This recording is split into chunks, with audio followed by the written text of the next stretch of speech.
I'm sure nobody's making excuses about 5-3, Chris. Nobody. Why Nobody's should making they? excuses. Nobody's making excuses on a victory Friday today. Good afternoon, everybody, and a good afternoon to you as well, Chris. Today is great Friday, day. November Great day. 3rd, 2023. The Steelers, the Pittsburgh bleeping Steelers, are 5-3.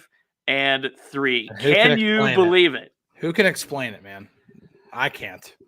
I don't think anybody can. And I was there. I was at the game. Yeah. And it was another one of those weird, wacky, zany, no feel, just fly by the seat of your pants football games that the Steelers and, of course, Kenny Pickett with fourth quarter magic just find a way. What about that first drive? That first drive just completely. Who the heck is this offense? The first thing I said to myself was like, man, if this was the secret to unlocking this offense was just for Matt Canada to be on the field with them. Good Lord. I don't know. But obviously the offense didn't do too much. They had a couple punts right after that, had a couple field goals, all well and good. But yeah, same thing though. Same thing. Fourth quarter, comes and all of a sudden Kenny Pickett turns into Joe Montana. Oh my goodness. Just when it matters, right? And Deontay Johnson gets his first regular season touchdown since January of 2022. I think it was like 700 or in some routes run in between. Yeah. There's so much to unpack from this game. But Chris, I think the overall theme that I draw and the overall conclusion that I make as you sip that Whataburger, what is that, tea? What do you got today? Oh, no, just good old Coke. Oh, okay. Nothing beats it. Nothing beats a fountain. Had a coupon for a buy one get one free on a biscuit sandwich this morning. So that's a good day. That's a good day to have it too on a day like today.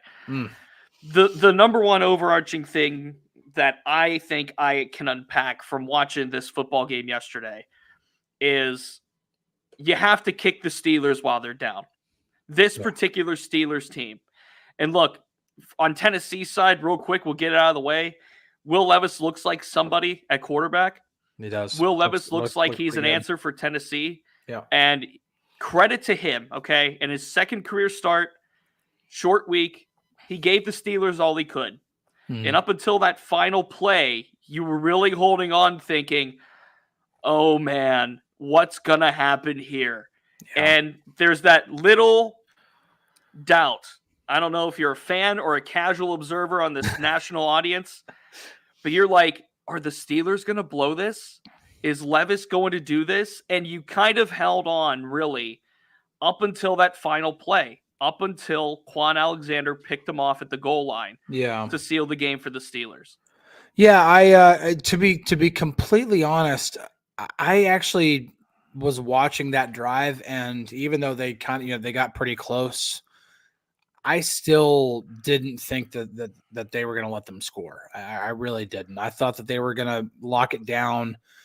Joey Porter Jr. did so good shadowing DeAndre Hopkins. I don't give a crap what PFF says. Again, it just goes to show that their grading system is out of whack. When it comes to edge rushers, they're all about pass rush win rate and everything like that, not about actual production. Or in Joey Porter Jr.'s case, shutting down production. Yes, there are other issues, and actually my Chalk Talk piece is going to be in depth on Joey. So I'm going to look at a lot of things that he did really well. There will be a couple things that will be pointed out because it wasn't a perfect game for him. But with the way he was playing and just overall had a good feeling about how the defense was going to just clamp it down, just because that's what this team does. It gets into the fourth quarter. When they're down, you just feel like they're going to go down and at least tie the game. When they're up, the defense is going to hold it. That's what this team's been doing all season long. It doesn't make a lot of sense. You look at the peripherals, you look at the numbers, it's just like this team should not be 5-3. No, they should not be. I don't know, but when it comes down to it, this is one of those weird intangible things that drives analytic nerds crazy, is that when it comes down to it, they make the plays when they have to make them. it was Damian Woody on ESPN's coverage after the game. He said the Steelers are Tomlining their way through the season. I mean, if you want to put a verb on it, fine. But this is the Mike Tomlin 2023 Steelers. It ain't pretty, but they'll find a way to find a way. Yeah. So Joey Porter Jr., by the way, shadowed DeAndre Hopkins. He wanted that, and he got that. And I think he did a pretty fine job. So not to spoil too much of your chalk talk, let's go to two really burning topics that, of course, as a result of this game, and now we're coming forward from our audience here on the South Side Beat. Let's start, of course, with Matt Canada. And Matt Canada was on the sideline as opposed to being in the booth. He looked weird, too. Well, he didn't have his usual cowboy hat on. Yeah, didn't have the cowboy hat. You're so every time you see Matt Canada is in that booth. And so when you see him with the hoodie and the baseball cap on, it's just kind of like, he looked out of place. Different. It was a different thing. So Steeler 7 girl, pardon me, brings up in the chat here. Burning question, why was Canada on the sidelines and who did that? No one is addressing it. Well, to kind of correct, they did address it after the game. Why Matt Canada was on the sideline.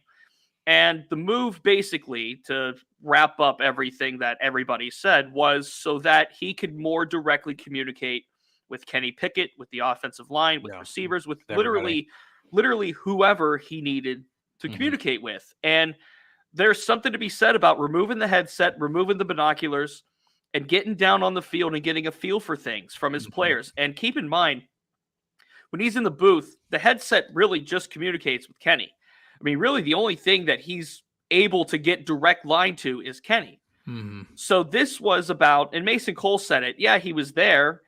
Was the impact necessarily felt from the offensive line? Don't know, but you have to think that Matt Canada being on the sideline made things at least easier from that standpoint, as far as communication and, hey, I see this, let's get this going. And it's a direct one-to-one thing. There's no mixed, lines or anything like that. And obviously, to some degree at least, it benefited the Steelers yesterday. Yeah, it definitely streamlines communication throughout all the position groups, not just with Kenny, not just with Mike Tomlin. It allows. I mean, and obviously all of the positional coaches are all on those headsets too. But still, it's a different feel when you're having those conversations face to face, and you can kind of hear the cadence in their voices, and you can hear,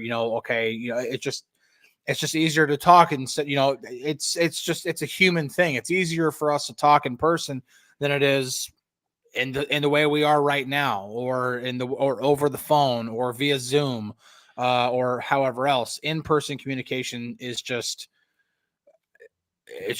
the easiest form of communication. It just is, But really good to see that. And honestly, I think that's something they need to stick with, going forward. I'm not saying that this offense is all of a sudden fixed, but they looked better. And really, to be completely honest, and I haven't done a deep dive on the offense, I've been focusing more on Porter in my film review so far. I really didn't think Matt Canada had a bad game last night. I don't think so either. In fact, Logan says it right here in the chat. Yeah. I don't think, and actually I think last night was a better game than he called on Sunday. I thought Sunday, there were still some kind of like, man, what the heck are you doing? Last night, there wasn't really a play call where it was just like, there's the boneheaded play call that you just don't need to have. Were there a play call? Did he bat 1,000? No, of course he didn't bat 1,000. No OC does on Sundays or on Thursday nights. But overall, I thought it was a much, much better called game for him. I like that. And the best thing that you can see there is that what they scripted worked, because they went down and scored on the first drive. That's their game script. They scripted it. They wanted to attack certain tendencies with the Titans. They went down and scored a touchdown. That's an encouraging sign. Doesn't matter who the offensive coordinator is or what the offense is. Brent says, missed you yesterday. Well, we missed you yesterday. The thing is, when Ramon Foster's in town and he tells DK, hey, listen, I got to go early today. Got to go on at 3 because he's got Titans radio duties to do. You move DK and Ramon to 3 o'clock.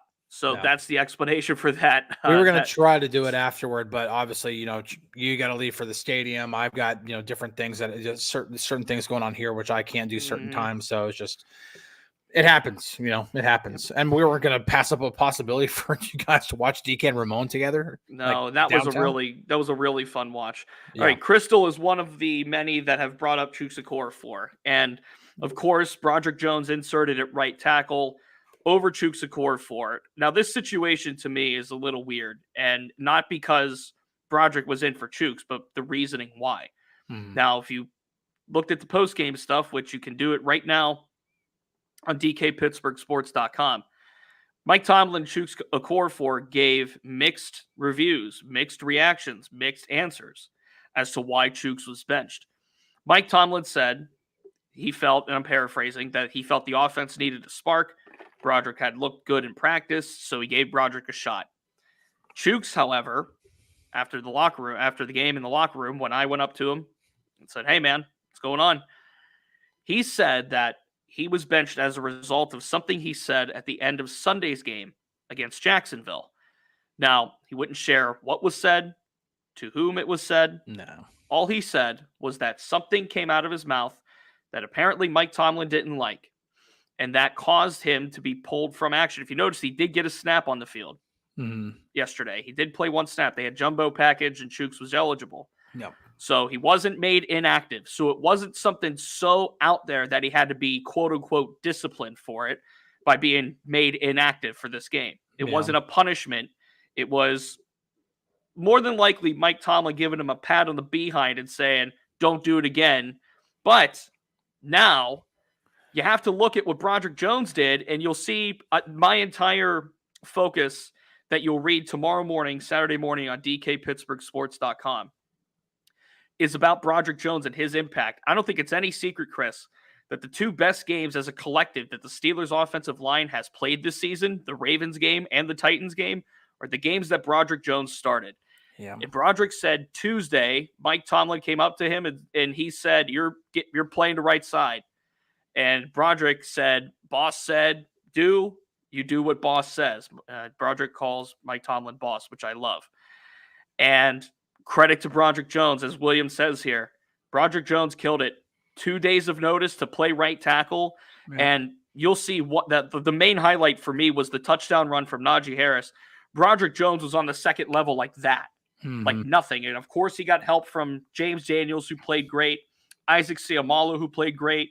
Like, Broderick Jones looked like he belonged on the right side. And this comes after we can say that Broderick Jones belonged on the left side. Yeah. So the common denominator here, if you're a math person, is Broderick Jones is really freaking good at football and needs to be playing. As Frank says here, 160 plus yards of rushing, highest output for the Steelers this season. Najee and Jalen both ran it really well.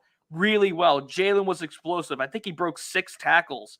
Like, this offensive line, this ground game played its best it did this season. Yep. And yes, I will point directly to Broderick Jones as a correlation being on the field.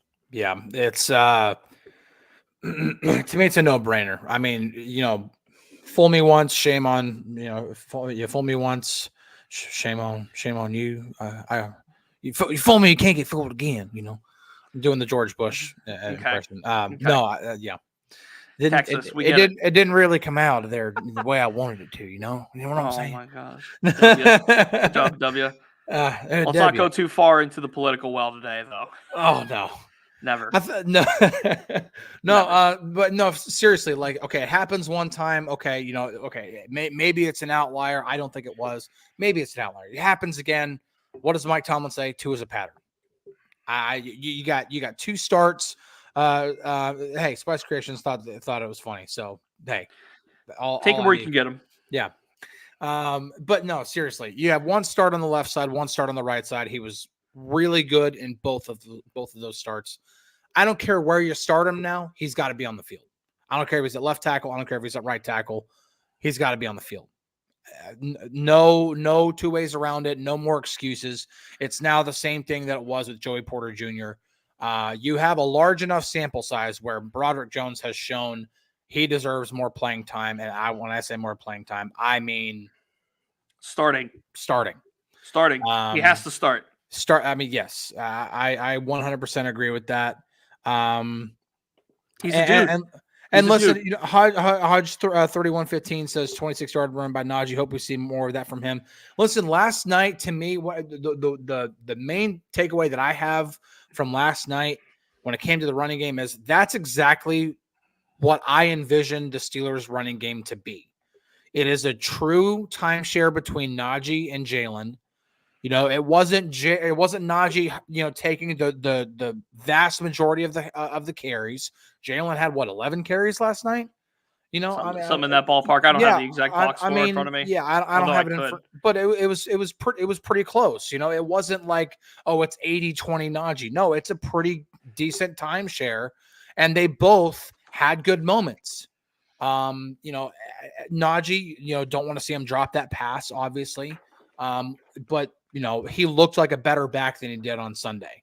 Jalen continues to impress just because of his running style just works at this level.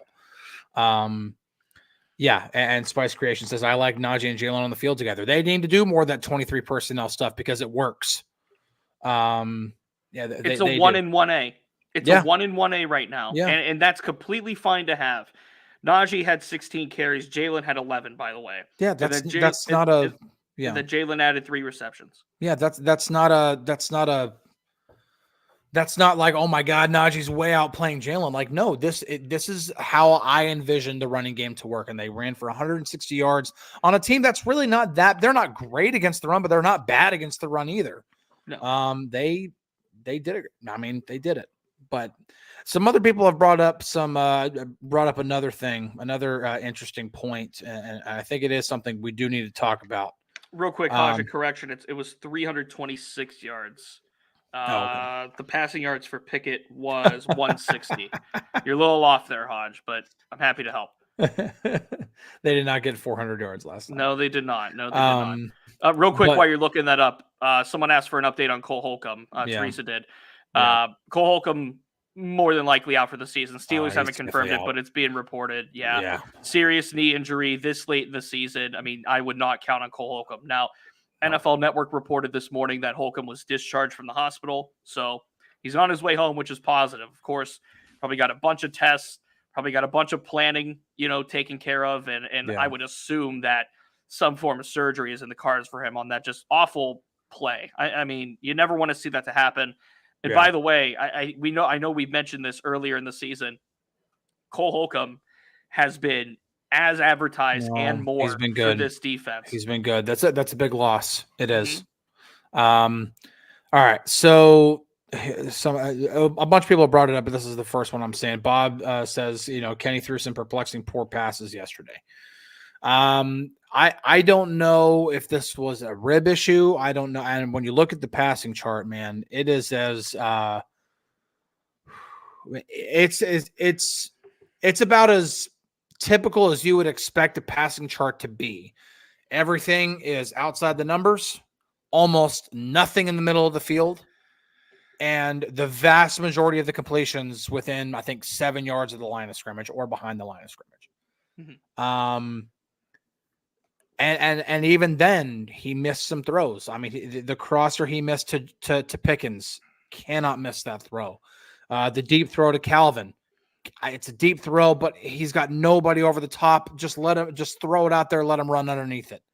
I don't know, man. I don't know if it was a rib issue, but again, I don't want to continue to kind of like use like, oh, well, maybe it was this week or it was this week. Like the same issues are still there. We saw these, we saw missed throws in week 1. We've seen the pocket happy feet since college with Kenny. It's certain things that continue to be there regardless of any other variables in play. And so, yes, regardless of what else is going on, he's got to be better for the first 3 quarters. He just has to be.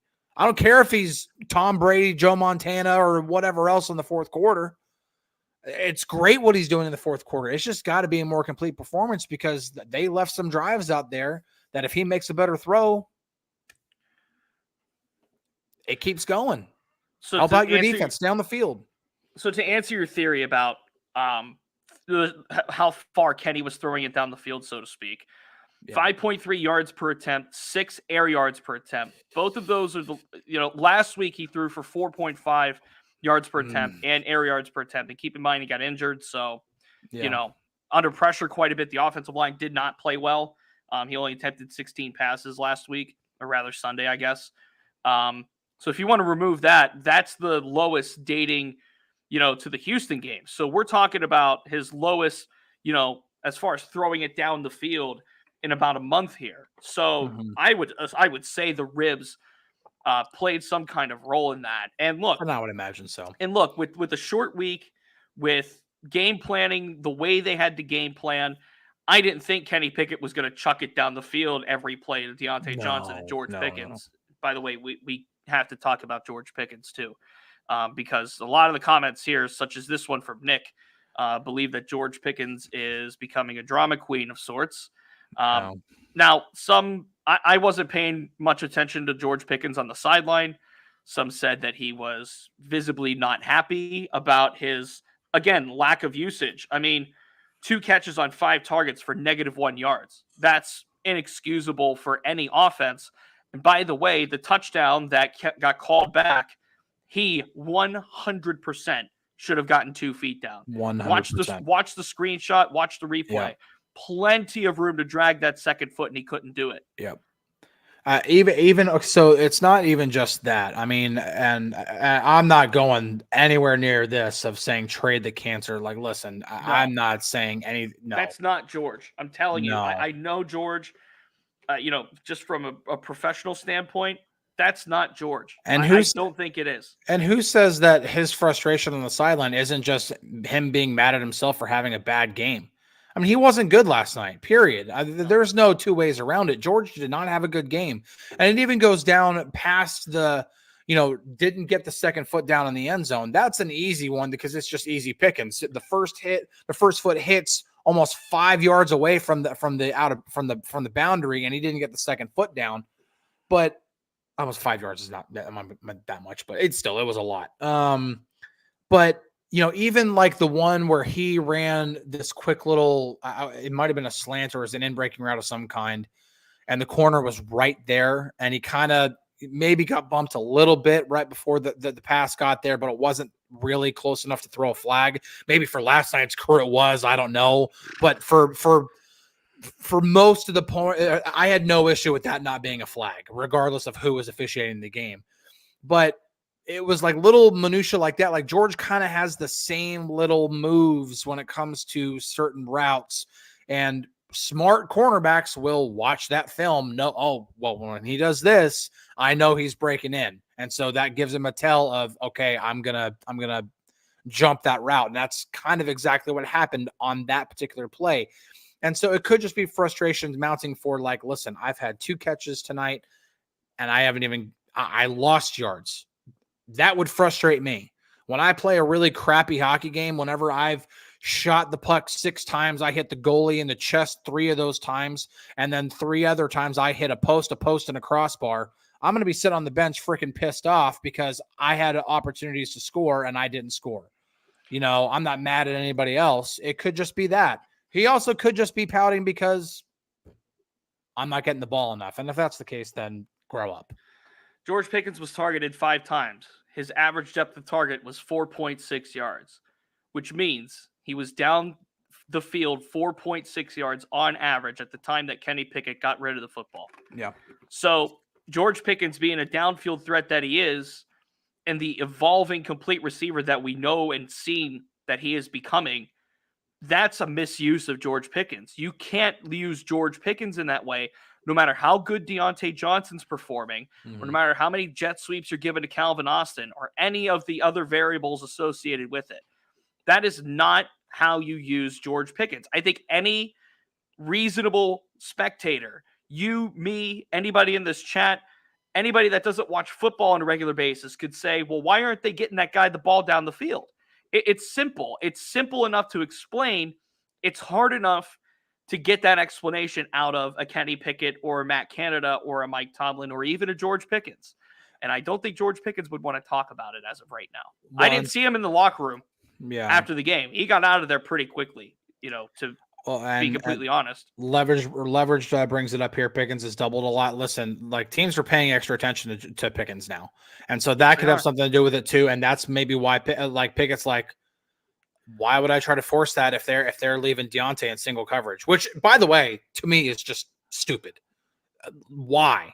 The dude gets open better than almost anybody else in the game. There might be only 3 or 4 receivers who are better at getting open, better at creating separation with their route running, and you're going to leave that dude single. Keep throwing it to him. Mm-hmm. Why would you stop? If it ain't broke, don't fix it. Until the defense changes and they start paying more attention to him, then that opens things up for pick. It's going to be one of those things where defenses have to go back and forth because the Steelers, it's kind of the same thing that you've noticed the Steelers do with Najee and Jalen. Kind of ride the hot hand. At a certain point last night, Jalen was getting more carries than Najee because Jalen was the hot hand at that time. And it's going to be the same. It should be the same thing with Deontay. If Deontay is getting open, keep throwing him the ball. If the defense isn't doing anything to change it, keep throwing him the ball. If the defense changes it, now Pickens is getting open, then that's when you change things. I think Silin and then Panzerstreck Pete say it best here. Basically, Deontay's back. He's getting the attention. He's getting the targets right now. That's going to help. It's going to swing back. It's going to swing back. Yep. At some point, they're going to look more at Deontay, defenses are, and say, well, we got to cover this guy more. Yep. That'll open up for George Pickens. His stuff will come. And by the way, I don't want to fall into a really bad habit of anytime George Pickens has a bad game, that the narrative gets painted into he's becoming a prima donna. He doesn't like it here. He hates Pittsburgh. He's not a Steeler. He's not about it. I don't want that to become a narrative because I don't think that's the case. Yeah. I don't want that to become a thing. And look, maybe there's some sour grapes because of Antonio Brown and Juju Smith-Schuster and Chase Claypool and their actions off the field, maybe even sometimes on the field when they were here in Pittsburgh. I don't want that to become a thing for George Pickens, and I don't think it has to be either. Chris, before we get out, we have to talk about the genius of TJ Watt and Alex Highsmith. I mean, Highsmith lived in the backfield, was constantly on Levis's blind side, and TJ with the no helmet sack, more of the usual from these two. And look, we've said it all season. The Steelers are going to go as far as their defense takes them because this is not a championship offense. It just isn't. Obviously handicapped by the coordinator. I'm not going to go as far to say as this is a championship defense. But as Mike Tomlin would say, and I'll paraphrase, he has 2 A-listers as pass rushers with Watt and Highsmith. I mean, they were game records yesterday. You have to give those guys a massive amount of credit. Yeah, they're really good, and when they're on, especially when they're playing a bad. This is what we expected to see when they played Houston. You know, Houston's offensive line was really banged up, not a great O-line to begin with, and then obviously they have a really great left tackle, but you know. But with how banged up they were on the offensive line, we expected them to just feast in Houston. It just didn't happen for whatever reason. It absolutely happened here in this game. And when they're going, and especially when both of them are going, or even when one's going, it's kind of the same thing. Like the Titans put a lot of attention on TJ Watt last night. There were some triple teams in there at some points, and Alex Highsmith and everybody else, even Keanu Benton, got some pressure up the middle. That always helps when it comes to those guys, and it's great to see. And the Steelers defense will always play its best when they're able to get after the quarterback and just overall be able to play in the backfield. Some are pointing to a potential Instagram post from George Pickens. I haven't seen it, and I just looked. So unless he deleted it, I have to go back and look. But look, if he's not happy about getting 5 targets a game and being targeted not down the field, he can be. Yeah. Maybe he's just talking about free me as far as that is concerned. Yeah. But I don't think that should be read into too much. I don't think that should be read into I want out of Pittsburgh. I think that's a little too extreme right now. Yeah. It's I wouldn't read too much into it, especially with the game last night, because, you know, when you look at, like I said, when you look at the passing chart, I mean, it's obvious that the Steelers weren't going to be throwing the ball down the field with Kenny's rib, whatever the issue is there. Yes, he had a couple of throws downfield, but the vast majority of them were all close to the line of scrimmage. If it happens again next game where he's not throwing the ball down the field and they're limiting their targets to Pickens, then okay, again, not to keep taking Mike Tomlin's saying, but 2 is a pattern. If it happens again in the next game when they play the Packers, okay, then maybe we can start speculating a little bit. But just from one game, I'm not. We're hitting the home stretch of the season. Yep. Green Bay's coming to town next Sunday. And Jordan Love has reverted back to a pumpkin because Brian Gutekunst decided to blow up the Packers unnecessarily. So another winnable game on the horizon. They better. That's a game regardless. They have to win that game. That's a. Then they're at Cleveland, at Cincinnati, then host the Cardinals. So a couple of tough AFC North ones in there on the road. On the road, yep. Bookended by a couple of really easy ones with the Packers and Cardinals, and then, of course, the Patriots after the Cardinals game. Yep. So a favorable stretch here coming up for the Steelers that are 5-3 somehow, some way. Don't ask why. Don't overthink it. They're 5-3. That's all. That's the only thing that matters. That's the only thing Mike Tomlin cares about. Mm-hmm. He doesn't care about the flash. He doesn't care about the style points. He doesn't care about George Pickens getting 150 yards a game or Kenny throwing for 300 yards. Doesn't care about it. He cares about the W. And I think that at the end of the day, this could be a playoff team with this really wonky formula. And we have a lot to figure out between now and the end of the season. We're almost halfway there. Yep. We're 8 games in, 9 to go, 5-3 after a win over the Titans. Agree. Can you believe it? No, I can't. A final thought for you, Chris. Final thought is actually not going to be football related. Congratulations to the Texas Rangers for winning their first World Series championship. I was on that beat for 2+ seasons. I've sent many text messages to a lot of people that are still in the organization, to people who are may not be in the organization anymore, but were there when they helped build that team. Congratulations to them. A lot of hard work went into that. 63 years for that franchise. If you didn't see my Twitter, I kind of have a personal story with what that means to me, or at least my family. My son is over the moon about it. So congratulations to them. So it's been a good couple of days, not just for this Metroplex that I live in, but for my family as well, especially my son, who has repeatedly been watching that 27th out be recorded with the radio call. So Spice says a guy from her high school plays for them. We need a name now. Yeah, we need a name. Just leave that out there. You can't. While Spice obliges, hopefully, with that name, my final thought is, dude, the Beatles released a new record in 2023. Have you seen this? I have not. They released a song called Grant Anderson. Yeah. He pitched in the bullpen for a little while this year. Yeah. They released a record called Now and Then. And as the story goes, John Lennon recorded a tape in the late 70s. Yoko Ono gave it to Paul McCartney and Ringo Starr in the 90s, and George Harrison. Yeah. They all started recording it in the mid-90s and couldn't get the technology to pull the piano away from the voice that John Lennon recorded. You know, he recorded it to cassette in his apartment in New York. And with the Get Back documentary that was released recently, Peter Jackson, the amazing director, they had the technology now to do it and to remaster the piano, to remaster John's voice. And then Paul McCartney and Ringo Starr finished it off last year, and they just released it yesterday, 2 days ago rather, and it's absolutely beautiful. So I'm just really thrilled to the moon as a real diehard Beatles fan. I think that's amazing that we can have that kind of thing. They say it's the last one that we're getting, so definitely cherishing that. Chris and I are on to Monday. Yeah. We'll start to get into Steelers, Packers, and more topics around this football team. They're 5-3. Don't apologize for it. Don't know how. Wipe the slate clean. Enjoy your football weekend. I have to cover Pitt, Florida State, so TBD as far as Saturday goes. Enjoy your football weekend. Enjoy your Sunday off, so to speak. And we'll be back Monday, as we always are, at 3 p.m. Eastern, right here on DK Pittsburgh Sports, live on YouTube for the Southside Beat. DK and Ramon at 4 Eastern, as far as we know. So in about 25 minutes. He's Chris. I'm Corey. Peace out, everybody. We'll talk to you Monday.